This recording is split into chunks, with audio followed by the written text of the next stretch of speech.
오늘 하나님 말씀은 요한복음 6장 5절로 13절입니다. 제가 읽어 올립니다.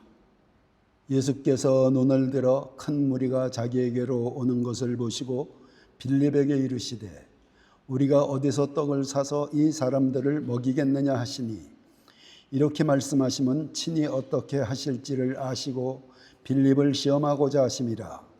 빌립이 대답하되 각 사람으로 조금씩 받게 할지라도 200데나리온의 떡이 부족하리이다. 제자 중 하나 곧 시몬 베드로의 형제 안드레가 예수께 여짜오되 여기 한 아이가 있어 보리떡 5개와 물고기 2마리를 가지고 있나이다. 그러나 그것이 이 많은 사람에게 얼마나 되겠사옵나이까. 예수께서 이르시되 이 사람들로 앉게 하라 하시니 그곳에 잔디가 많은지라 사람들이 앉으니 수가 5,000명쯤 되더라. 예수께서 떡을 가져 축사하신 후에 앉아있는 자들에게 나눠주시고 물고기도 그렇게 그들의 원대로 주시니라. 그들이 배부른 후에 예수께서 제자들에게 이르시되 남은 조각을 거두고 버리는 것이 없게 하라 하시므로 이에 거두니 보리떡 5개로 먹고 남은 조각이 12바구니에 찼더라. 아멘.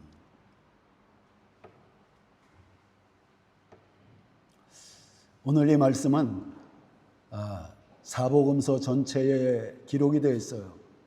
매우 중요한 내용이었기 때문에 사복음서 전체에 이 사건이 기록이 되어 있습니다.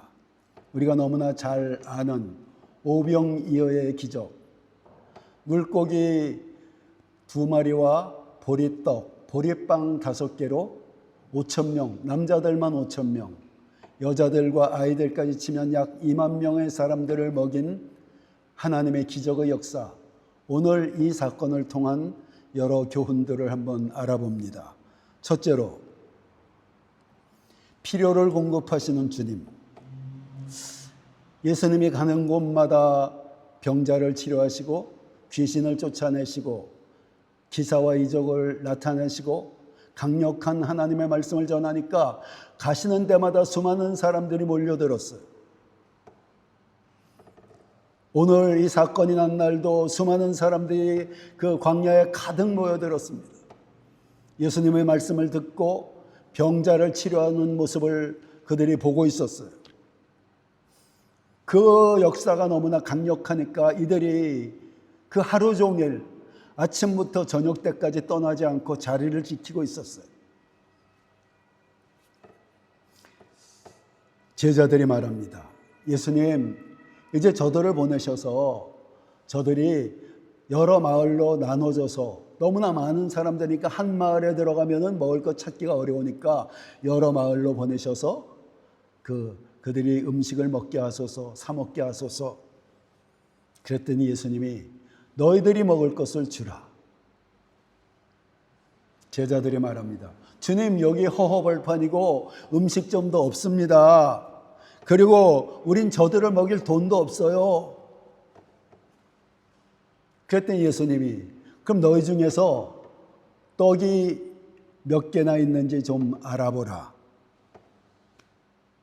그랬더니 안드레가 도시락을 하나 가져옵니다. 그리고 그 도시락에 축복하시니까 떡과 생선이 계속 불어나는 거예요. 남자만 5천여 명, 전체로 치면은 약 2만 명의 사람들이 계속 불어나는 그 떡과 고기를 먹고 배불리 먹고 12강주리가 남았다고 해요. 우리는 이 사건을 통해 주님의 우리의 필요를 공급하신다는 사실을 알 수가 있어요. 우리 형편을 아시고 여러분들의 각자의 필요, 물질적 필요, 재능의 필요, 지혜의 필요, 치료의 마음의 치료의 필요, 모든 것들을 주님이 공급해 주십니다. 그런데 이 사건에는 한 가지 영적 원리가 숨겨져 있어요. 주님이 공급하신 순서가 있다는 것입니다. 먼저 말씀을 가르치셨어요. 병자들을 치료하시고 말씀을 가르치시고 그 이후에 필요를 채워주셨어요. 누가복음 9장 10절로 11절입니다. 사도들이 돌아와 자기들이 행한 모든 것을 예수께 여쭈니 데리시고 따로 벳세다라는 고을로 떠나가셨으나 무리가 알고 따라왔거늘 예수께서 그들을 영접하사 하나님 나라의 일을 이야기하시며 병 고칠 자들은 고치시더라. 먼저 말씀을 가르치시고 먼저 영적 양식을 공급하시고 그 후에 먹을 것을 공급해 주셨어요. 영의 양식을 공급하시고 육의 양식을 공급하셨어요. 이 원리는 주기도문에도 나타납니다. 여러분 주기도문 잘 아시죠? 하늘에 계신 우리 아버지여 이름이 거룩히 여김을 받으시오며 나라의 임하옵시며 하나님의 나라가 이 땅에 임하게 해주시고 그리고 하나님의 뜻이 하늘에서 이루어진 것처럼 이 땅에 이루어지리라. 무슨 뜻입니까?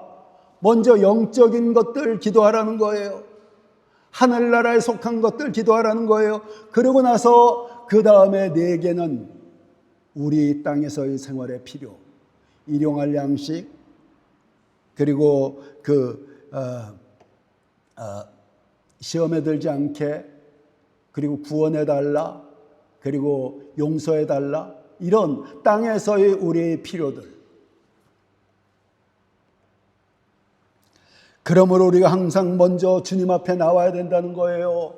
우리가 아무렇게나 살면서 우리의 필요만 채워달라는 거는 기독교가 아닙니다. 그거는 저기 옛날에 정한수 떠놓고 막 비는 거, 그 무당들에게 찾아가서 돈 주고 점치게 해달라 그러고 복을 비는 거, 윤리가 없어요. 기독교는 그러면 안 돼요. 여러분들 먼저 주님 앞에 서야 됩니다. 주님 앞에 나와야 돼요. 그리할 때 먼저 영의 양식이 채워지고 우리가 주님 앞에 서서 기도하고 예배하고 주님을 가까이 할 때 먼저 그의 나라의 일을 구하라. 그리하면 그 모든 것을 너희에게 더하시리라 하는 하나님의 말씀이 우리 삶에 나타나게 되는 거예요. 그러나 여러분 한 가지 기억하셔요. 우리가 부족한 대로 주님 앞에 서기만 하면은 주님은 우리 모든 필요를 채워주셔요. 그 사실을 확고히 믿으셔야 돼요. 여러분 우리는 누구나 영적 열등감이 있어요. 자기 자신에 대해서 그 자신 있는 사람이 없어요. 내가 주님 앞에서 떳떳한 사람이 없어요. 부족한 자들이에요. 그런데 부족한 모습 그대로 주님 앞에 서라는 거예요. 부족한 모습 그대로 예배에 나오라는 거예요. 기도에 나오라는 거예요.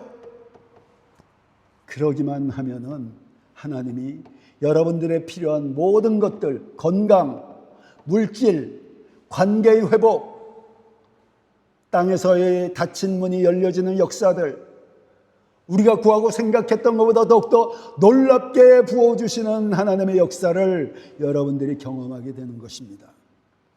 둘째로 세상의 지혜와 믿음의 지혜. 오늘 본문에 두 종류의 믿음이 나타납니다. 먼저 빌립의 모습입니다. 예수님이 빌립에게 이 사람들 배고플 텐데 어떻게 먹이겠느냐? 어떻게 먹이면 좋겠느냐? 그때 빌립이 이렇게 대답을 합니다. 요한복음 6장 7절입니다. 빌립이 대답하되 각 사람으로 조금씩 받게 할지라도 200데나리온의 떡이 부족하리이다.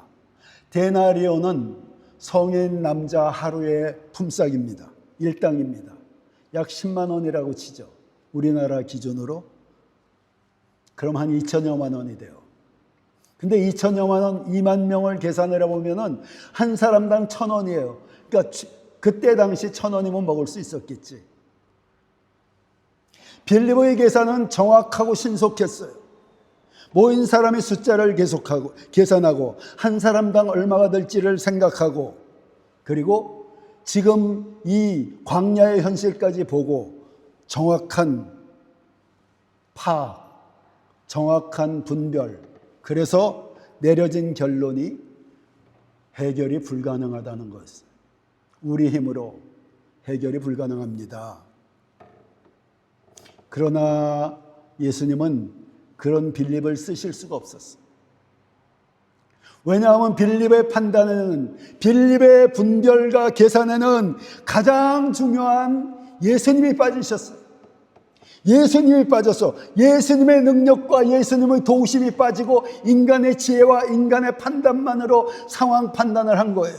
그래서 하나님이 사용하실 수가 없는 거예요. 예수님이 사용하실 수가 없는 거예요. 그런데 그때 안드레가 소년의 도시락 하나를 가져옵니다.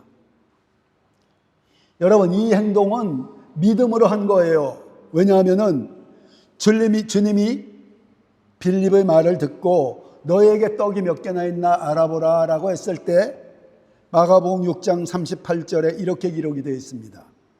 이르시되 너희에게 떡 몇 개가 있는지 가서 보라 하시니 알아보고 이르되 떡 5개와 물고기 2마리가 있더이다 하거늘.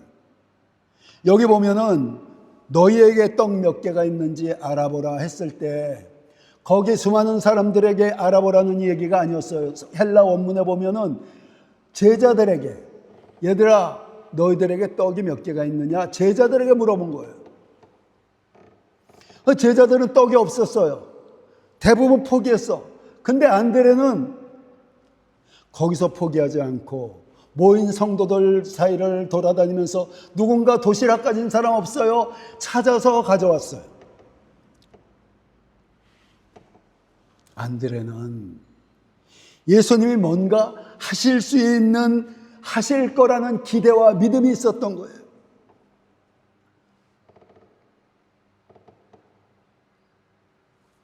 그런데 이 말씀해 보니까 뒤에 뭐라고 얘기합니까? 그런데 주님이 어떻게 하실 방법은 안드레는 몰라요.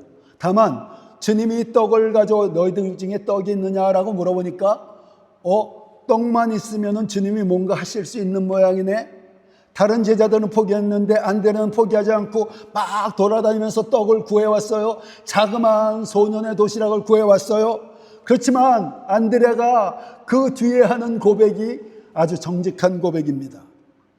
요한복음 6장 8절로 9절. 제자 중 하나 곧 시몬 베드로의 형제 안드레가 예수께 여짜오되 여기 한 아이가 있어 보리떡 5개와 물고기 2마리를 가지고 있나이다. 그러나 그것이 이 많은 사람에게 얼마나 되겠사옵나이까. 이것도 원어에 보면은 이거 도저히 이거 갖고 불가능해요 하는 인간적 고백이 있는 거예요. 그러니까 예수님이 뭔가 하실 수 있으니까 떡을 가져오라겠지. 그러니까 떡을 만들어 보자 해서 만들어는 왔는데 자기 생각으로는 방법이 없는 거야. 자기 생각으로는 어떤 방법도 생각해낼 수가 없는 거예요. 이게 우리의 믿음이에요. 우리는 다만 주님이 말씀하시면 순종하는 거야. 그리고 그 크고 비밀한 일은 주님이 하시는 일이에요. 어떻게 하실지 우리 몰라요. 하라니까 하는 거예요. 예레미야에게, 그 깊은 우물 속에 갇혀있는 예레미야에게 너는 내게 부르짖으라. 그래야만 내가 알지 못하는 크고 비밀한 일, 너희들이 알지 못하는 크고 비밀한 일을 내가 보이리라, 이거예요.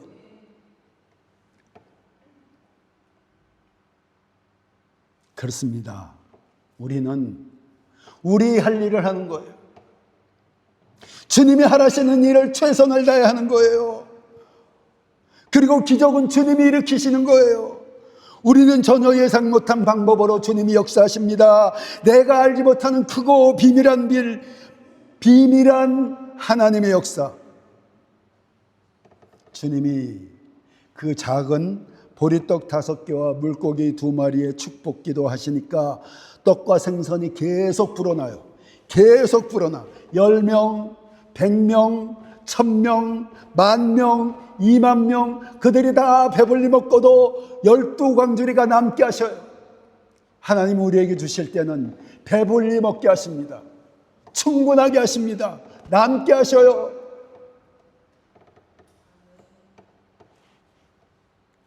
여기 안드레의 순종의 원리가 있어요. 우리는 그저 주님이 하라신 일을 순종하는 것. 안드레는 제자들 사이에 떡이 없다고 그 자리에 주저앉지 않았어요. 어떻게 해서든 떡을 구해왔어요. 믿음입니다. 작은 순종과 믿음의 행함이었어요. 거기에 하나님의 기적이 나타나는 거예요. 우리는 지금 주님이 주신 명령의 길을 가고 있어요. 여러분들이 학생으로서, 사업가로서, 아티스트로서 각자 주님이 명령하신 길을 가고 있어요.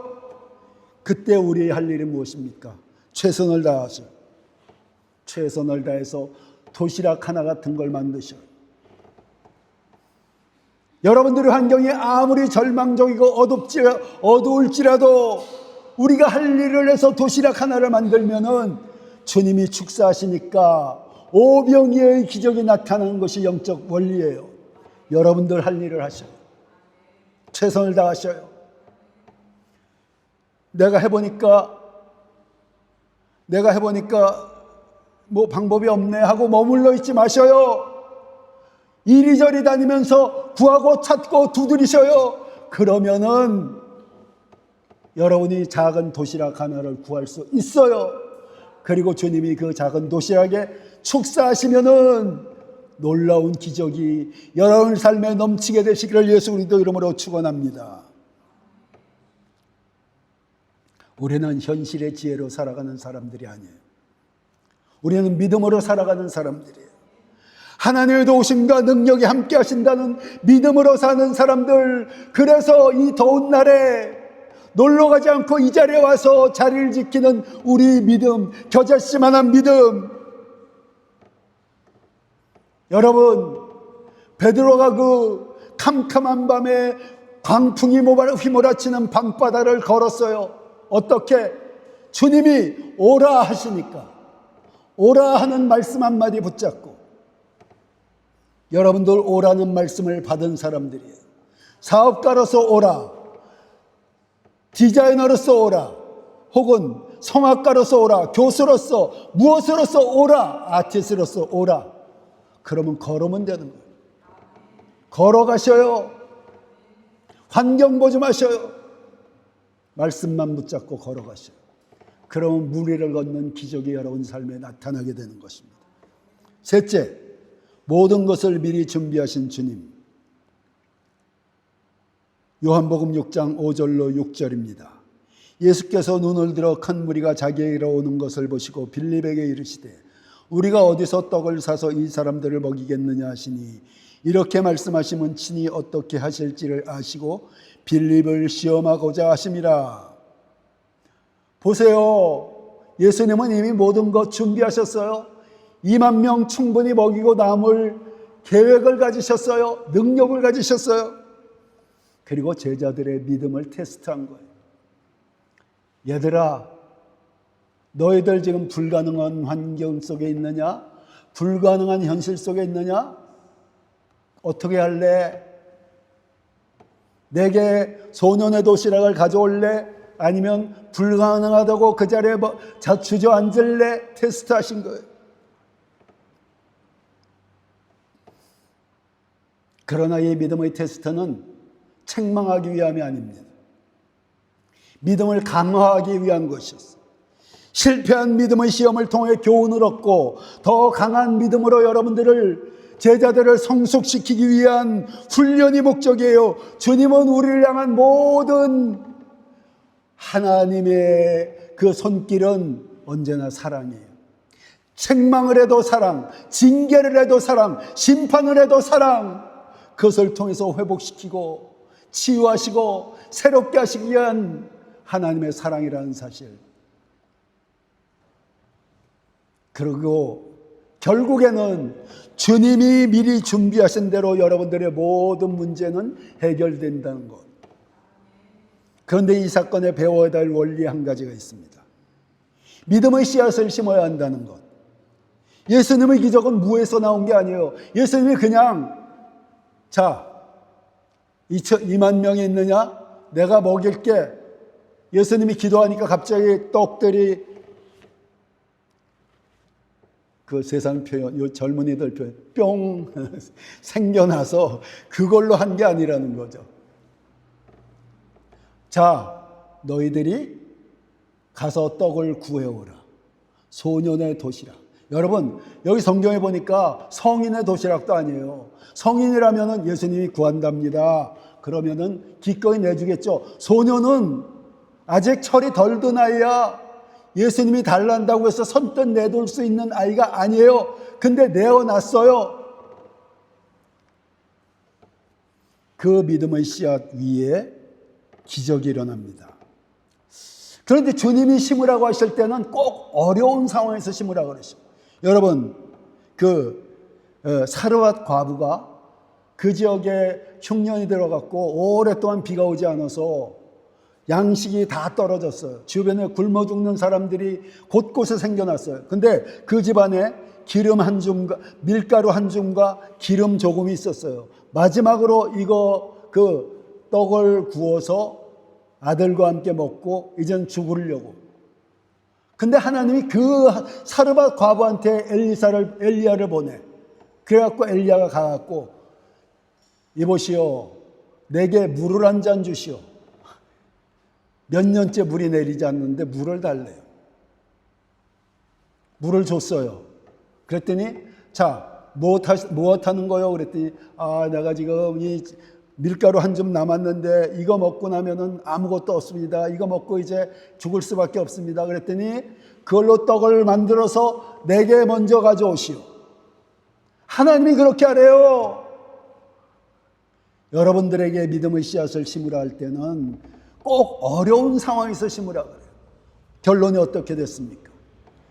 3년 반 동안 비가 오지 않는 동안에 그 통에서 밀가루가 계속 솟아났어. 기름이 계속 솟아났어. 이런 기적이 일어나요.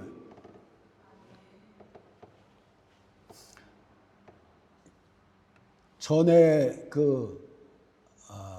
밀라노에서 목회할 때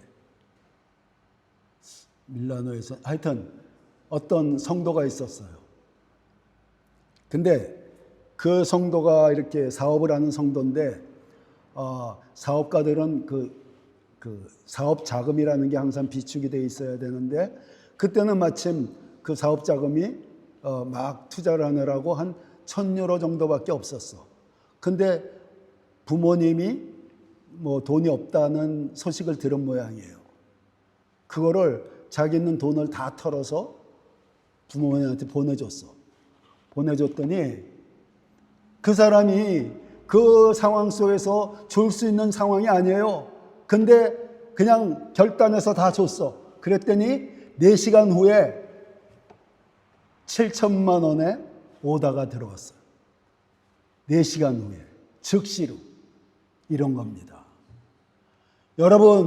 여러분들이 어떤 기적을 원하신다면 믿음의 씨앗을 심어야 돼요. 그것이 물질이건 아니면 헌신이건 아니면 수고건 어떤 여러분들의 그 보리떡 5개와 물고기 1마리 같은 믿음의 씨앗을 심어야만이 거기에 주님이 축사하시는 거예요. 이게 하나의 원리예요. 또 하나의 원리가 있습니다. 우리가 겪는 삶의 모든 문제는 이미 주님이 해결을 준비해 놓으셨다는 것. 우리가 염려하고 두려워하는 것인데 사실은 주님은 이미 다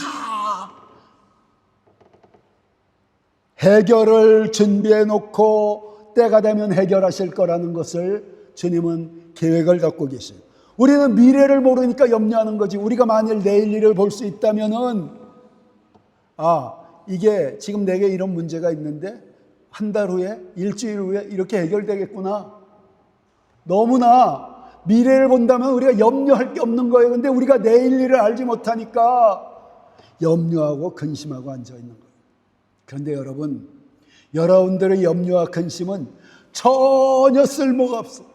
아무 쓸모가 없어. 염려하지 마셔요. 근심하지 마셔요. 배짱을 가지셔요. 내 아버지, 내 하나님, 천지와 만물을 지으신 하나님, 그 하나님이 내 삶을 이끌어 가시고 경영하시는데 뭐가 염려가 됩니까? 염려하지 마셔요. 두려워하지 마셔요. 맡기고 여러분들 가라하신 길을 충실히 가기만 하셔요. 보세요. 이스라엘 백성이 애굽에서 탈출해 나왔습니다. 가다 보니까 홍해가 막혔어. 거기 200만 백성들이 타고 갈 배도 없을 뿐더러 이 도저히 진퇴양난이에요. 뒤에서는 그 200만 이스라엘 백성들을 잡아 죽이려고 그 애굽 철병거들이 쫓아오고 있어요. 바로 눈앞에 와 있어요. 아무 이스라엘 백성들이 이 구원의 길을 도저히 상상할 수가 없어요. 하나님이 물을 갈라서 벽이 되게 해서 그 가운데로 지나간다는 것을 우리는 지금 알 수 있지만 그때 이스라엘 백성들이 어떻게 알겠어요? 근데 그 다음날 해결되잖아. 기적이 일어나잖아. 그런 거예요. 막 절망 속에서 울부짖고 우리가 다 여기서 죽게 됐다고 했는데 불과 한나절도 안 돼서 그들은 다 건너갔고 기적같이 기적으로 건너갔고 뒤에 쫓아오던 애굽 병사들은 쫓아서 그 바다 가운데로 들어오니까 물이 그냥 덮쳐갖고 다 수장되고 이런 하나님의 계획이 준비되어 있는 거예요. 그러니까 여러분 살아가면서 염려하지 마셔요. 두려워하지 마셔요. 성경에 이렇게 절망에 빠진 사람들을 하나님이 구원하신 사건이 무수히 기록이 되어 있습니다. 히브리서 10장 38절에 이렇게 말씀하십니다. 나의 의인은 믿음으로 말미암아 살리라. 또한 뒤로 물러가면 내 마음이 그를 기뻐하지 아니하리라 하셨느니라. 하나님은 우리가 겪는 어려움을 모두 알고 계셔요. 그리고 그 해결의 길을 예비하셨어요. 때가 되면 예비하신 역사가 일어나 우리를 놀라고 기쁘게 하시는 것입니다. 다만 골짜기를 걸어가게 하시는 하나님의 섭리는 우리의 신앙을 성장시키시기 위한 것, 우리의 신앙을 강화시키시기 위한 것. 그래서 잠시 여러분들을 절망과 어려움의 골짜기를 걸어가게 하셔요. 그리고 때가 되면 기적으로 문제가 해결돼요. 그런 과정을 시편 기자가 고백했습니다. 시편 103편 5절 좋은 것으로 내 소원을 만족하게 하사 내 청춘을 독수리같이 새롭게 하시는도다. 우리가 구하고 생각했던 것보다 더욱더 놀라운 좋은 것으로 여러분들의 소원을 만족하게 되면은 이야 하나님이 살아계시는구나, 하나님이 내 기도를 들으셨구나, 여러분들 믿음이 강화돼요. 그리고 영원히 고양돼요. 문제를 해결하시고 우리 믿음을 강화하시는 하나님의 섭리. 오늘 우리 삶에는 오병이어의 기적이 기다리고 있습니다. 그 기적을 위해 여러분들은 소년의 도시락 하나를 준비해야 합니다. 도시락을 준비한다는 것은 우리가 가야 될 길을 최선을 다해서 가는 거예요. 최선을 다하셔요. 그런 우리 수고에 주님이 축사하시면은 작은 도시락 하나가 2만여 명을 먹이는 놀라운 기적이 일어나는 것입니다. 우리는 순종하라는 일을 하고 주님이 그 순종을 축복하시는 것, 그렇게 우리 모두가 주님의 기적을 경험하며 믿음의 길을 가는 우리 토리노 열린문교회 성도들 되시기를 예수님의 이름으로 축원합니다. 아멘.